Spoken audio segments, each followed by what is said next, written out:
suis le chemin, la vérité et la vie, et nul ne vient au Père que par moi. Lorsque on entend de telles déclarations, ou une déclaration, ça a une certaine exclusivité. Dans la mesure où Jésus pas dit « je suis un chemin, je suis une vérité ». Donc, il n'a pas quitté option pour que l'autre monde est capable de dire que bon, moi-même, tout peut être. Parce que nous connaissons l'autre religion qui existait à travers le monde entier et que chaque religion a dit que c'est eux-mêmes qui bon. Mais cependant, nous voyons dans le christianisme, nous voyons dans les paroles de Jésus, ils ont certaines exclusivités. Exclusivité qui pas bail l'autre option du tout. Toute l'autre option est fermée. Et c'est ça que pousse un disciple capable de dire que il n'y a aucun autre nom qui ait été donné parmi les hommes par lequel nous devrions être sauvés, autre que le nom de Jésus. Mais là, nous entendons de tels types de déclarations, ça y est, question que nous besoin poser tête nous en tant que chrétiens. Pour qui ça nous besoin croire nous-mêmes? Pour qui ça que nous besoin croire dans la toute exclusivité de Jésus-Christ? Qui preuve que Jésus-Christ est bail, qui corrobore de telles affirmations qui t'a montré que Jésus-Christ c'est Dieu? En principe, Jésus bail trois gros preuves qui confirment parole ça, qui confirment que c'est chemin, que c'est vérité, que c'est la vie, et que personne n'est pas capable d'approcher papa sans le pas passer par lui-même. Première preuve que Jésus bail, c'est que c'est accomplissement prophétie qui fait dans la ville. C'est première preuve que Jésus-Christ bail. Deuxième preuve Jésus-Christ bail, c'est on vit de miracles et sans péché. Et troisième preuve que Jésus baille, c'est sa résurrection d'entre les morts. En nous considérer accomplissement prophétie. En principe, il y a près de 3 douzaines de prophéties et dans l'Ancien Testament qui concernent les Messie et qui joignent accomplissement dans la vie de Jésus-Christ. Et ceci, on va joindre des prophéties qui dataient de 200 ans, des prophéties qui dataient de 800 ans. Toute une équipe prophétie, ou capable de citer, il était dit que Messie est né d'une femme, selon Genèse 3,15, il est né d'une vierge, selon Isaïe 1er, verset 14, l'étape de la postérité de David, selon Genèse 12, verset 1 à 3, l'étape de la tribu de Juda, selon Genèse 49, verset 10, l'étape de la maison de David, selon 2 Samuel 7, le verset 12, l'étape née à Bethléem, selon Michée 5, le verset 2, l'étape oint du Saint-Esprit, selon Isaïe 11, verset 2, l'étape proclamée par le messager de Dieu, selon Isaïe 40, le verset 3, l'étape accomplie des miracles, selon Isaïe 35, les versets 5 et 6, l'étape nettoyée de temple, selon Malachie 3, verset 1er, l'étape rejetée par les Juifs, selon Psaume 118, verset 22, l'étape mort d'une mort humiliante, selon Isaïe 53, et même, l'on aller dans les détails, même pour ça qui concerne sa mort, et il te dit que il t'a rejeté Messie, selon Isaïe 53, verset 3, il t'a prêté en silence devant ses accusateurs, selon Isaïe 53, le verset 7, il t'a moqué de lui-même, selon Psaume 22, verset 7 à 8, il t'a percé mains, il t'a percé pieds, selon Psaume 22, le verset 16, il t'a crucifié parmi les voleurs, selon Isaïe 53, le verset 12, il t'a percé beaucoup de côtes, selon Zacharie 12, le verset 10, il t'a enterré dans le tombeau d'un homme riche, selon Isaïe 53, le verset 9, il t'a pris un radli, il t'a tiré au sort, selon Psaume 22, le verset 18. Et prophétie a continué. Messie t'a pris ressusciter des morts, selon Psaume 16, le verset 10. Il t'a pris monter dans le ciel, selon Psaume 68, le verset 18. Et il t'a pris siéger à la droite du Père, selon Psaume 110, le verset 1. Et toute bagaille ça joint accomplissement dans la vie de Jésus-Christ. Tout joint accomplissement Il y a un pile mathématicien qui essaie de prononcer sous bagaille ça. Il y a des gens qui sont plus sceptiques qui disent que Jésus-Christ est tout simplement au bon endroit, au bon moment. Et que toute prophétie ça qui est accomplie dans la ville, il est accompli de façon accidentelle. Eh bien, Jésus, le l'a guéri yeux aveugle, le l'a fait aveugle, ouais. Semble c'est de façon accidentelle que le fait ça tout. Le l'a fait boiteux au marché. Est-ce que c'est de façon accidentelle que le fait ça?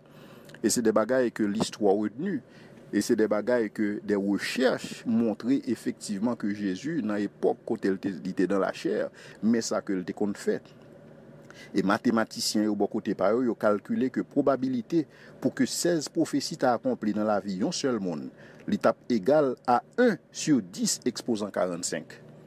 et que pour 48 prophéties t'a accompli dans la vie au monde, il tape égal à une probabilité de 1 sur 10 exposant 157, et ça c'est un chiffre que cerveau l'homme pas capable de concevoir.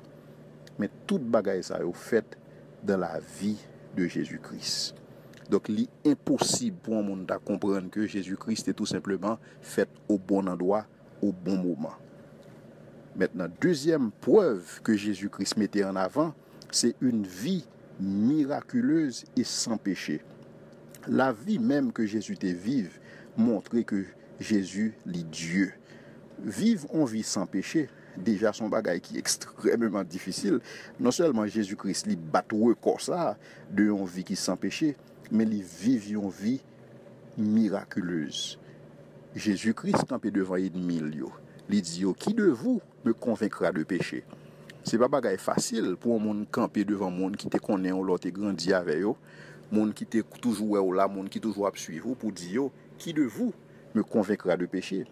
Mais lorsque Jésus-Christ te dit ça, toute bouche te fermée parce que pas de gain yon monde qui te gagne un bagage pour être capable de dire contre Jésus.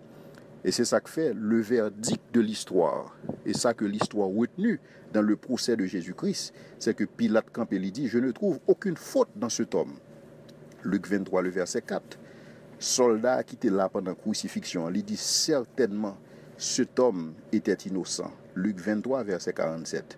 Et le voleur qui était cloué à côté de Jésus-Christ, lui-même lui dit, cet homme n'a rien fait de mal. Luc 23, verset 41. Et disciples, ils reconnaissent ça. Et à partir de l'Esprit bon Dieu qui n'a eux-mêmes, il a attesté que Jésus-Christ, il sans péché, il vivait une vie sans péché. Et c'est ça que fait Pierre a parlé de lui-même.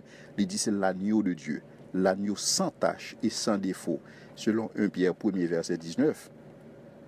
Et Pierre continue pour le dire qu'aucune fraude ne s'est trouvée dans sa bouche. Et c'est ça qu'elle présentait comme le juste. Jean présentait comme le juste. 1 Jean 2, verset 1er. Et Paul lui-même, Paul dit que lui, il n'a pas connu de péché. Il n'a point connu de péché. 2 Corinthiens 5, verset 21.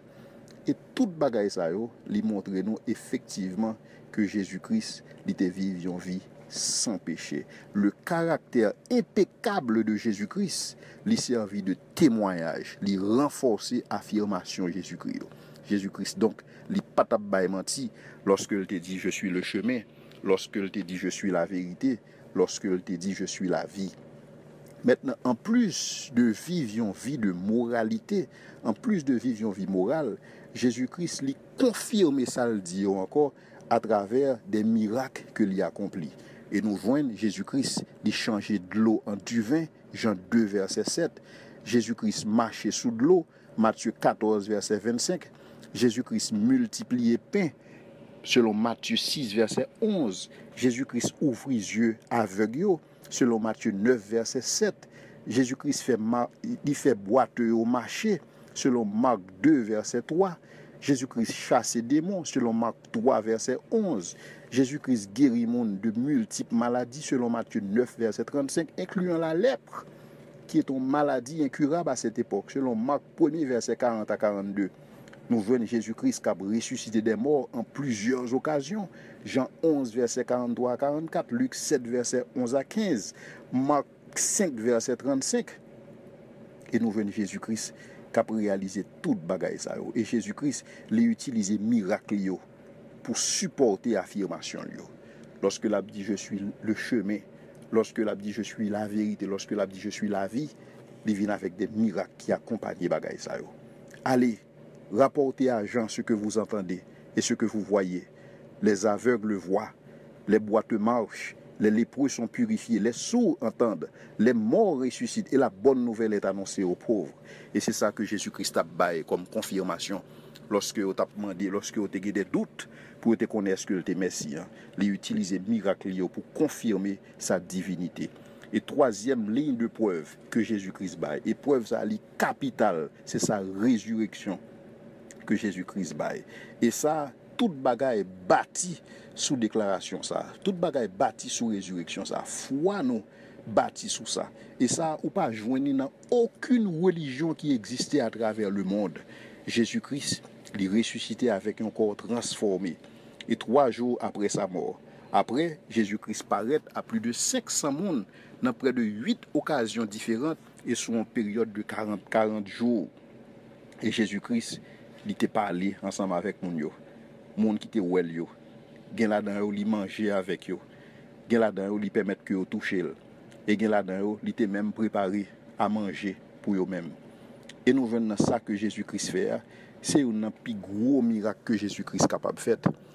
Et lorsque il a demandé Jésus, et qui est lié, lorsque Jésus peut confirmer qui est lié, Jésus-Christ dit, détruis temple ça, et moi-même dans 3 jours, m'a ressuscité.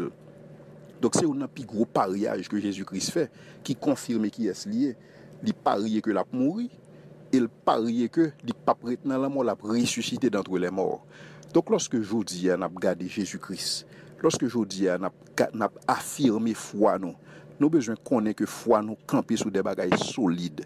Et que nous pas seulement croire dans Jésus-Christ parce qu'on l'a nous t'es malade, il t'est guéri, non parce qu'on l'a nous t'entendons un bel message, nous t'entendons un bel chanter, non. Nous croyons dans Jésus-Christ parce que Jésus-Christ bat preuve de qui est lié. Lorsque Jésus-Christ dit c'est chemin, lorsque Jésus-Christ dit c'est la vérité, lorsque Jésus-Christ dit c'est la vie, il bat preuve pour ça. Et preuve li ba yo ou pas joindre nul par ailleurs. Pas gon koto joindre preuve ça yo. Et c'est ça que fait nous-mêmes, nous capables de bâtir foi, nous capables de bâtir espérance, nous capables de bâtir conviction sur parole, nous capables de bâtir sur Jésus-Christ. Parce que Jésus-Christ, c'est bon Dieu. Jésus-Christ, il a preuve que c'est bon Dieu. Jésus-Christ, prophétie accomplie sous la ville. Jésus-Christ, il vivait une vie de miracle et sans péché.